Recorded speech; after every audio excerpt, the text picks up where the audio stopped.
Hello, hello, this is something new I want to try. I want to analyze games and post them on YouTube. This will be for a learning experience, not only for me, but for you that are watching. I don't know how I'll call it. The DL grinder would be funny, obviously, but I'll see. So as for now, I'll just analyze games that I found interesting on Twitter. Generally speaking, these are games from the last KCGT that just happened.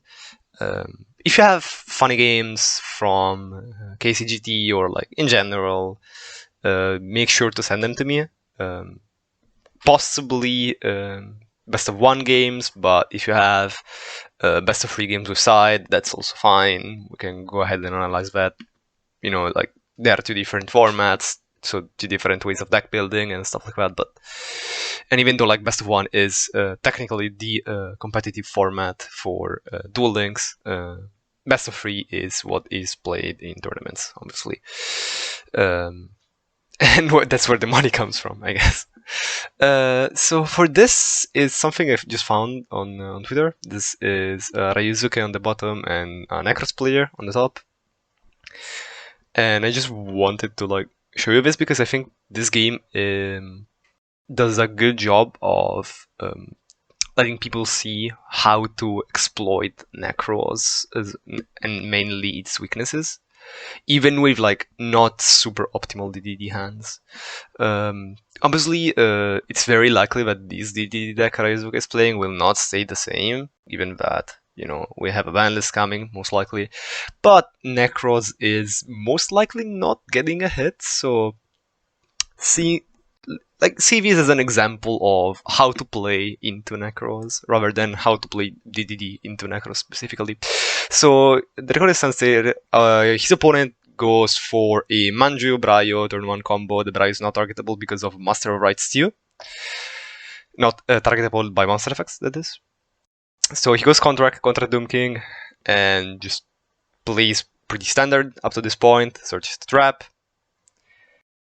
He will go ahead and skill. Makes a Sanafond. Pop goes into Rag. Set 1 in the swings, just bait out the Valk.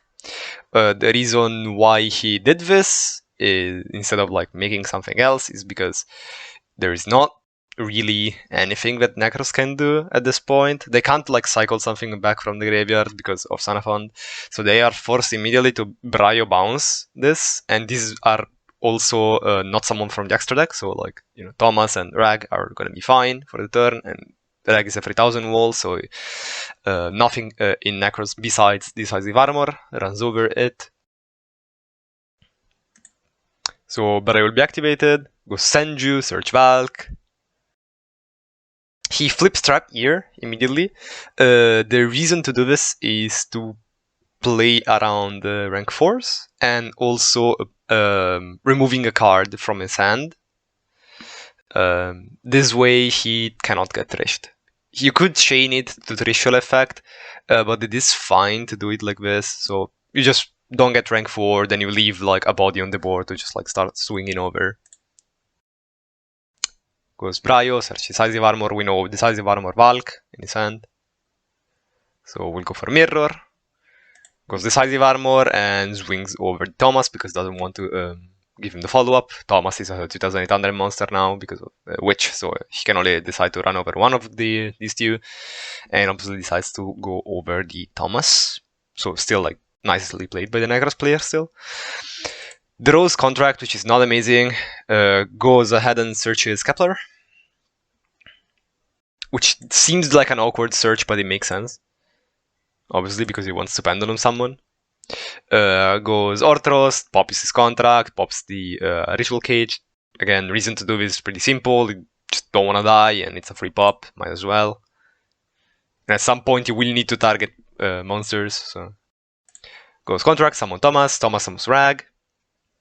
Goes Rag Effect, and remove the decisive armor, and here he instantly goes Battle Phase. Again, this seems awkward to do, but it is super correct. Because he goes Battle Phase, swings, and just passes turn. This is really correct to do. because it forces Nekroz to basically just do nothing. Like, Nekroz' hand is Valk and the draw card, like drawn card. His hand doesn't do anything, and by removing the Bryonak from the board, you give Nekroz the ability of searching a spell again. You don't want to do that. He also only had one card in hand, so he was still playing around trash, even if something crazy happened, like I can't even think like of a way where he could trash. But if something stupid happened, he still had only one card in hand. So he was not getting thrashed, and he also had a pop, so that's correct. He takes 1,000, goes normal, searches another contract, banishes the Bryonak, so clears the board, and then he goes Orthros, pop the contract. We'll grab Thomas. Thomas will grab back the Orthros, and you can see what he's going to do here. He's just like setting up a Thomas in order to get recovery, and then like popping his contract again, popping his Orthros again, and he will keep doing this for over and over and over. He also sets contract again to play around Trishula. Now doesn't swing, because if he swings, he gets Valked, and then anything just swings over the Rag and just kills him. So it's super correct to just put everything in defense and just pass. Search cycle. And now this is sort of like defaults of Nekroz. Since they don't really have a decisive armor, nothing can swing over these two. And they just have to pass because they can't trash it. Thomas goes for Orthros again, get a search. So again, Orthros would pop. Then he just does it. Goes ahead and slimes. Summons, tribute summon again to play around Trishula. You don't want to have any card in hand. Swings. Even if he gets Valk, that's completely fine here. He can't get rid of these two, and he can't swing over this for lethal. So that is Bryonak here. We'll search sure it. And just pass because he can't do anything. Steel does this, grabs back, normal summons just to get rid of his hand. He's just getting rid of cards. Valk has to proc here, otherwise he just dies. And he has to play this turn because he's dead, otherwise he doesn't have another Valk. Obviously, because you can only play two. Goes Cycle. Cycle goes for Bryo. Search Trish. Tries to go Mirror. Tries to go Trishula, Trishula obviously doesn't work, and that's just game because he draws into a monster to summon off Slime. Nekroz couldn't really do anything, because the only way of getting rid of this is like a rank 6 play, so like going for a double Bryo, and it doesn't get rid of both the monsters. Like M7 could have been an option, but Thomas, grab back, slime, summon, swing. Like, that just deals with the M7. Still on 0 cards in hand, so it doesn't really do anything. Overall, really, really well played by Ryosuke, who posted this on Twitter, so it's public now. And even the Nekroz player didn't play bad. He just couldn't do anything because Ryosuke played around Nekroz. Nekroz is a test of knowledge. It's not anything like super difficult to play around. Actually, you just it's a deck that screams, "Don't let it be you." Like, don't let it be you that gets fucked by Nekroz.